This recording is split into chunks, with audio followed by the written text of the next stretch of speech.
Hey everyone, it's Matt from Nerddom. Tonight we have a brand new episode of House of the Dragon. Dude, this show has been absolutely phenomenal. Movie quality episodes every single week, and we are on the other side of the halfway point now. We are in episode 5. Now, of course, you saw last week's episode. If you didn't, feel free to click up here, one of those. But spoilers ahead for the story, of course, if you haven't watched any of the episodes so far, might want to catch up. But of course, we did just lose Rhaenys, so I think this episode is going to be the fallout of what just happened there, the fallout of the battle. You know, what are we going to do? We're going to see the repercussions of that death. And also, Aegon, the king, has fallen in battle. His dragon may be mortally wounded. What happens there? What happens when Alicent and Rhaenyra find out about both of these casualties? We're definitely going to find out tonight. But before I do, if you like my stuff, feel free to subscribe. Also, feel free to smash the like button. It really does help out, push the channel out to new people. And as always, let me know down below your thoughts on the House of the Dragon and anything else Game of Thrones related. All right, let's get into it. I'm excited. The episode is called Regent, and we're a little bit late to watching it, so let's get into it.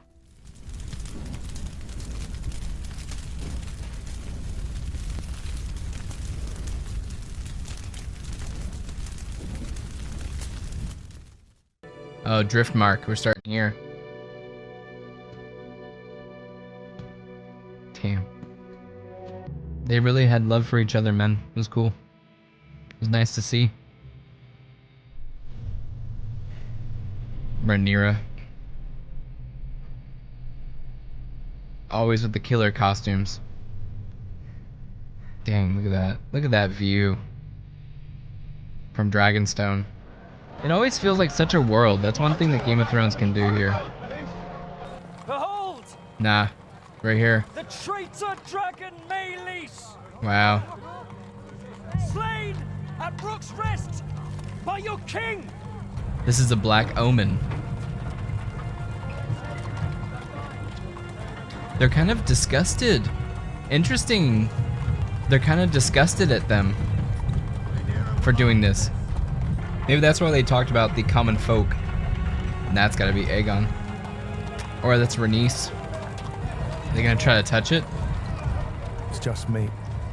Look at the rat catcher still decomposing, dude. Wild. They're still hanging up there. That's a great shot, the Red Keep. Look at that.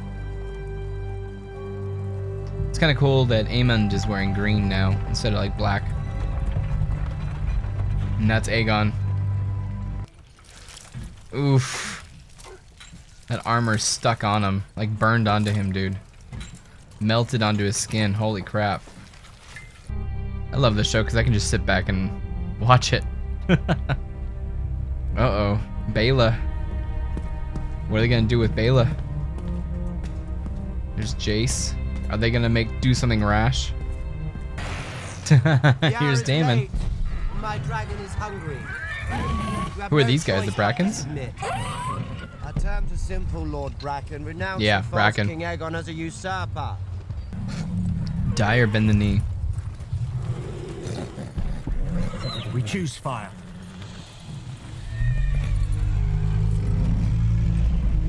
Is he gonna do it? Oh, he didn't do it. Dude, what a great I did shot. not think they would be so eager to die. What's he gonna do? That armor is so freaking cool, dude. Oh my god. So freaking cool. What the hell? Who's this? Amen. What's going on? Always the strong one. Is there any gold left in your coffers? Enough to keep this small establishment you see fed and warm. Relatively. I like how we're talking about cost. That's so awesome. That's so awesome.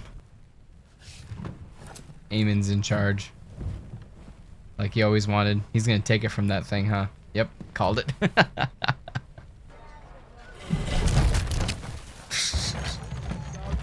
Oh, the dog. It's still there. Oh, next to his master. Hmm. Here comes the riots. The entire city might go, oh no, she's on her last legs, dude. Bent knees. Mm-hmm.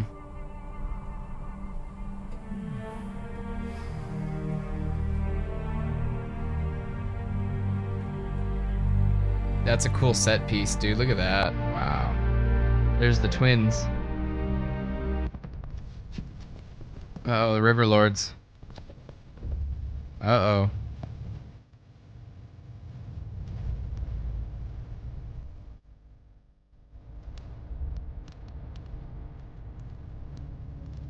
Cool, dude. Such a good shot. What a good transition. Great production design, dude. Oh, he said mommy? Hmm. Who are they gonna give a dragon to? There could be scores of them.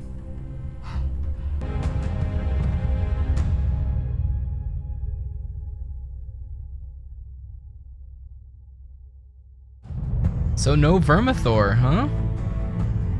Okay, final thoughts on this one.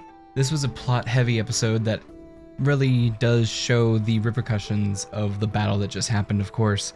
And we kind of see the three different areas. So we got King's Landing, we have Harrenhal, and then we have Dragonstone, and then a little bit of Jace with at the Twins. So we can start with Jace at the Twins. He's able to get the Freys onto his side and bend the knee to Rhaenyra and the Blacks, but the thing is, he does have to give Harrenhal at the end of the war. Now, does that really work? It doesn't sound like Rhaenyra is too hot on that idea, but I mean, in the end of that discussion, they did talk about possibility of dragon riders of non-Targaryen birth.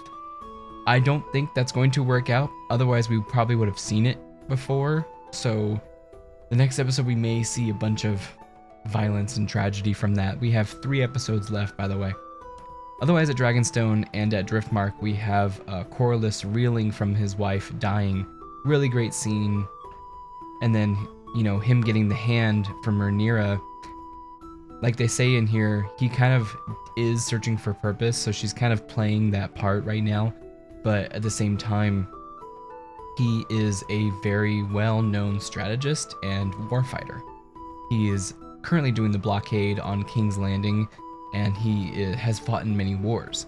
Now, King's Landing, because of that blockade, and because of just the temperature in the actual city, it looks like it's ripe for an uprising and ripe for a revolution. The rat catchers and the not being paid to the tradesmen, and then the lack of food from the blockade, it's really starting to rear up, and you see them closing the gates. Aemond, in Aegon's stead, orders them to do that. Now, what are we going to see from that? We see the White Worm send in someone who may actually start a people's rebellion, and it is kind of a precursor to Robert's Rebellion, but they did show the head of Meleys.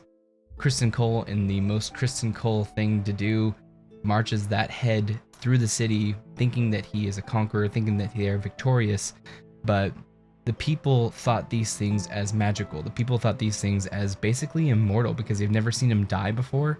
I guess of age they've died, but not in battle or be hit by one or something, even though they have ballistas, or scorpions as they're called.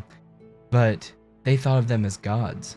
So now, what happens to the people when they now think of their rulers as just humans, just meat, as the blacksmith says, the false Targaryen? So the people are now seeing them as humans, and they're seeing them as vulnerable. Is that going to come out later in the season? Most likely. There may be a violent act, something like that. But it's really cool to see the kingdom turn that way, and of course it's because, as well, Aegon fell in battle, and you see Aemond overtaking that power.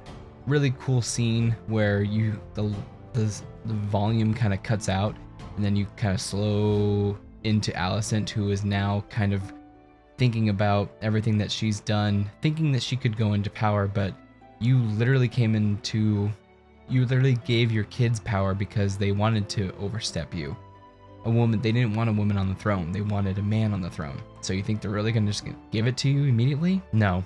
And even Kristen Cole is on the side of Aemond. He is going through some stuff for sure. He talked to Alicent about, he kind of has like a weird PTSD going on, seeing what he saw. Basically, all of his stratagems is thrown out the window. He's like, we've been given the war to the dragons. He kind of probably feels useless. I think he feels useless. A dragon rider should be leader, and then the dragon rider should just tell us what to do. And that's basically it for him. Aegon is a great parallel to Rhaenyra, and a good reason why Rhaenyra should not fly out into battle. If she flies out to battle, it's a possibility that she is vulnerable. It's kind of like chess, man. You got to keep your king, your ruler, protected. You know, you can't just have them fly out. If they die, then it's next in line, but then it's like less of a claim. So it's really the figureheads of this battle, and that's why they're kind of trying to hide Aegon too. He came in like a chicken coop. So it was really heavy. And then finally we have Harrenhal. We have Daemon kind of thinking that he can do what he usually did, but as they say, the Riverlands are a lot different of a breed. They're old school, they're kind of stubborn, really. And he kind of goes about and tells the Blackwoods to do some unsavory things, and that's kind of him. But of course, those unsavory things do not win him any favors. If anything, I think he gets the Brackens, but then all the rest of Riverlords are like, you know what, screw you. You killed a baby, now you're killing these people, like whatever. So it's possible that he has the Blackwoods, the Brackens, and the Freys, but then everyone else might be on the green side. Of course, at the same time, Alice Rivers is still haunting him, is still messing with him, telling him that he is the rightful ruler. And I don't know who that woman was. Let me know down in the comments below who that woman was that he was having relations with. Was it Viserys' wife and his cousin? But like, it's wife, cousin wife? There you go, cousin wife. Was it, I forgot her name, her last name was Aaron. Was it her or was it somebody else? Please let me know down in the comments below. Because she was saying, you should be king, you should be the ruler, if only you were born first. Basically, like, if only you were born first, you could have this, man. But yeah, it was very plot heavy. Not a lot else really to talk about. It's just so plot heavy, and I think the most emotional part was Corlys. And we did see a little bit of the Eyrie too. Really cool to see the Eyrie, and I think her name is I forgot who her name was. Bela's sister. She doesn't have any dragons. She talks about 2 dragons to the Eyrie leader lady, but she was promised a dragon to protect the Eyrie. What's going to happen with that? Interesting to tell. Is it possible that they're going to turn on her? Is it possible that they turn on Rhaenyra and the Blacks? Not quite sure. That was a cool scene though, to see the Eyrie. You know, we kind of forget about that kingdom all the way up there. The last time they were useful was in Game of Thrones when their horse riders came in for the Battle of the Bastards. And I'm not sure if they were useful at all after that, besides being at Winterfell. But yeah, I mean, it was still a really good episode, but it is heavy on plot. You really have to break out your notebook to know what's happening, who is who, that kind of thing. So we have 3 episodes left. I'm curious to see what's going to happen next, as always. And man, the quality is just always there. I can't not push enough of the quality. It's always a movie. Every single week, you're treated to a movie-length episode that is movie quality. Everything's freaking good. So it's good TV. If you haven't hopped on yet, I don't know why you're watching this, but you should definitely get into this. It's awesome in my opinion. Of course, it's dialogue heavy and good episode. Not much else to really talk about. Keep it up. House of the Dragon. You have 3 episodes left. Let's finish the season strong. Strong, boys. If you liked the video, feel free to subscribe. Feel free to smash the like button. Really does help us out. And yeah, let me know your thoughts on the episode. Really cool to see everybody reeling from the last episode. That was pretty intense. So this one's kind of like a drop in the excitement meter, and it's kind of just the repercussions of all those actions that just happened. So makes sense. And all the chess pieces are kind of being reset for the next action. Thank you so much, and we'll see you next time on Nerddom.